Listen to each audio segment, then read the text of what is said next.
Después del estruendo de la cruz, después del silencio del sepulcro y después del asombro de la resurrección, llegó un momento en el que los discípulos volvieron a mirar el mar. El mar de Tiberíades seguía allí, inmenso, antiguo, indiferente a las lágrimas humanas, como si guardara en sus aguas los recuerdos de los primeros llamados, de las primeras redes, de las primeras promesas. Allí estaban 7 hombres marcados por la gloria y por la herida: Simón Pedro, Tomás, Natanael, los hijos de Zebedeo y otros 2 discípulos. Habían visto al resucitado, sí, pero todavía cargaban preguntas en el pecho. El cielo había cambiado la historia, pero ellos aún no entendían completamente cómo seguir caminando dentro de esa nueva realidad. Entonces Pedro habló con la franqueza de quien no soporta quedarse quieto ante la incertidumbre: voy a pescar. No era solo una decisión práctica, era el reflejo de un corazón que, en medio del misterio, regresaba por un instante a aquello que conocía. Los demás respondieron: vamos nosotros también contigo. Y así, mientras el cielo iba cerrando sus luces, empujaron la barca al agua. Las manos que habían tocado pan multiplicado y habían temblado ante la tumba vacía volvieron a tensar cuerdas y a lanzar redes. Era como si el pasado quisiera abrazarlos otra vez, como si la vieja vida los llamara desde las olas con su lenguaje conocido. La noche cayó sobre ellos como un manto espeso. Remaron, observaron las corrientes, calcularon el movimiento del agua, hicieron todo lo que un pescador experimentado sabe hacer. Lanzaron las redes una y otra vez, con disciplina, con fuerza, con insistencia. Pero el mar guardó silencio. Ningún tirón en las cuerdas. Ningún destello de escamas. Ninguna señal de abundancia. Solo el peso húmedo de las redes vacías y la fatiga creciente en los hombros. Aquel fracaso no era casual. Era una lección escrita en la oscuridad. Incluso los más expertos, incluso los más llamados, incluso los más cercanos a los milagros, nada pueden producir por sus propias fuerzas cuando el Señor no guía la obra. Pasaron las horas, y el cansancio se convirtió en un espejo del alma.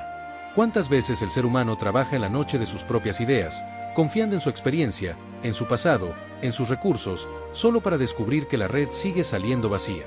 Aquella barca no llevaba solo hombres pescando peces, llevaba corazones cansados intentando comprender el plan de Dios. El mar se volvió una parábola viviente. Cada intento frustrado recordaba que no bastaba con saber remar, era necesario escuchar la voz correcta. No bastaba con moverse, había que obedecer. No bastaba con recordar a Jesús, había que reconocerlo presente.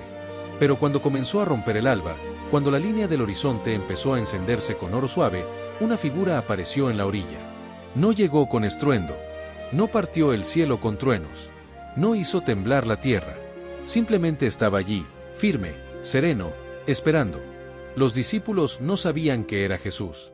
Tal vez la distancia, la neblina o el misterio del cuerpo resucitado velaban aún sus ojos. Y sin embargo, el Señor ya los había visto. Él contemplaba desde la costa su esfuerzo inútil, su noche larga, su desgaste, y se acercaba a ellos no con condena, sino con dirección. Entonces aquella voz atravesó el aire de la mañana: muchachos, ¿tenéis algo de comer? Era una pregunta simple, pero al mismo tiempo penetrante. Los obligaba a decir la verdad. Los hacía confesar su vacío. Y ellos respondieron con una sola palabra, breve y desnuda: no. Qué poderosa puede ser esa honestidad delante de Dios. No tenemos. No pudimos. No alcanzamos. No logramos. A veces, el milagro comienza justamente cuando el orgullo termina y el alma deja de fingir abundancia donde solo hay carencia. En esa respuesta sincera se abrió la puerta para que la gracia hablara. Entonces Jesús dio una instrucción tan específica como desconcertante: echad la red a la derecha de la barca, y hallaréis. No les explicó el misterio. No les describió lo que ocurriría debajo del agua. Solo pidió obediencia. Y ellos, aunque todavía no lo habían reconocido plenamente, obedecieron. Esa es la grandeza de la fe naciente, actuar sobre la palabra antes de comprenderlo todo. A veces el cielo no responde nuestras dudas con explicaciones detalladas, sino con una dirección puntual. Y la bendición no está en entender cada porqué, sino en lanzar la red exactamente donde Él ordena. Y de pronto ocurrió. La red se llenó con una violencia gloriosa. El agua se agitó. Los brazos se tensaron. Las cuerdas crujieron. Lo que durante toda la noche había sido esterilidad se convirtió en abundancia en un instante. No era solo una pesca abundante, era una firma del cielo. Era el lenguaje del Maestro. Era la memoria despertando en sus corazones. Ya había pasado algo semejante antes. El Señor que una vez los llamó con una pesca milagrosa estaba ahora, resucitado, recordándoles que su llamado no había muerto con la cruz. Seguían siendo pescadores de hombres. Seguían perteneciendo a su misión. Seguían bajo su autoridad. Fue entonces cuando Juan, el discípulo amado, vio más allá del milagro y reconoció a la persona detrás de la señal. Con esa claridad que nace del amor atento, dijo, «Es el Señor». No dijo, «Es un profeta», ni es un hombre extraordinario, ni es alguien afortunado en la pesca. Dijo, «Es el Señor». Porque los ojos del amor aprenden a identificar a Cristo donde otros solo ven circunstancias sorprendentes. El milagro no era el fin, era una flecha apuntando a su identidad. El amanecer no solo traía peces, traía revelación, traía encuentro, traía la certeza de que el resucitado seguía buscando a sus discípulos en medio de sus noches más vacías. Pedro no pudo contenerse. Así era él, intenso, impulsivo, ardiente. Al oír, «Es el Señor», se ciñó la ropa y se lanzó al agua. No esperó explicaciones. No calculó dignidades. No midió distancias. Su corazón iba delante de su cuerpo. El hombre que había llorado amargamente su negación, el hombre que cargaba todavía la memoria de su caída, corrió desesperadamente hacia la presencia de Jesús. ¡Qué retrato tan poderoso de la gracia!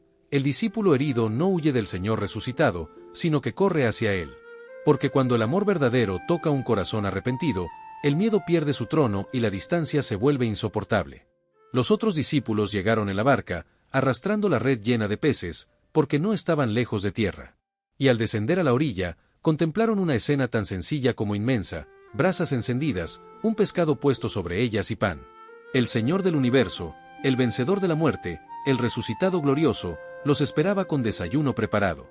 Este detalle conmueve con fuerza. Jesús no solo se revela en milagros monumentales, también se manifiesta en el cuidado tierno, en la mesa preparada, en el alimento oportuno, en la comunión restauradora. Su majestad no anula su cercanía, la hace aún más maravillosa. Jesús les dijo, «Traed de los peces que acabáis de pescar». No porque él necesitara provisión, pues ya tenía pescado sobre las brasas, sino porque quiso hacerlos partícipes del milagro. El Señor que puede hacerlo todo si nosotros decide, por amor, incluirnos en su obra. Lo que nos da también nos permite traerlo a sus pies. Y así Pedro subió y arrastró la red a tierra, llena de grandes peces, 153. Y aun siendo tantos, la red no se rompió. Era abundancia sin pérdida. Era plenitud sin fractura. Era una señal de que cuando Cristo dirige la pesca, lo que Él reúne permanece bajo su poder. Entonces llegó la invitación que resume el corazón del Evangelio, «Venid, comed». No era solo una comida. Era comunión. Era restauración. Era paz después del miedo.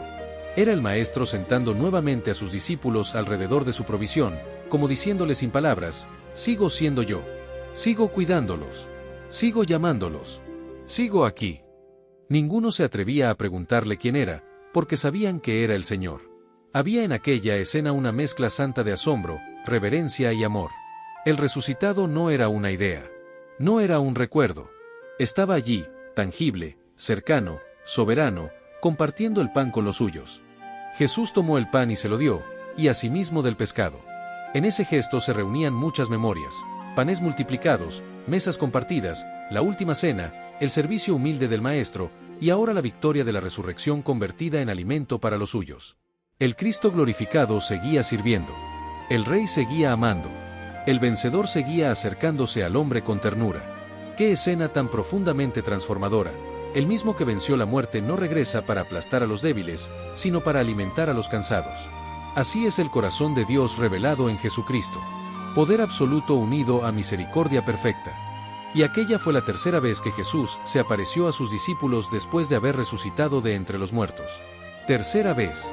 Como si el cielo insistiera amorosamente en confirmar la verdad, en afirmar la fe temblorosa, en fortalecer a aquellos hombres que pronto serían enviados al mundo. La resurrección no era una ilusión nacida del dolor. Era una realidad firme, repetida, visible, compartida. El Señor vivía. Y porque Él vivía, su propósito también vivía. El fracaso de la noche no tendría la última palabra. La última palabra sería siempre del resucitado que aparece en la orilla de nuestras derrotas para convertirlas en punto de partida. Esta historia sigue hablando hoy con fuerza inmensa.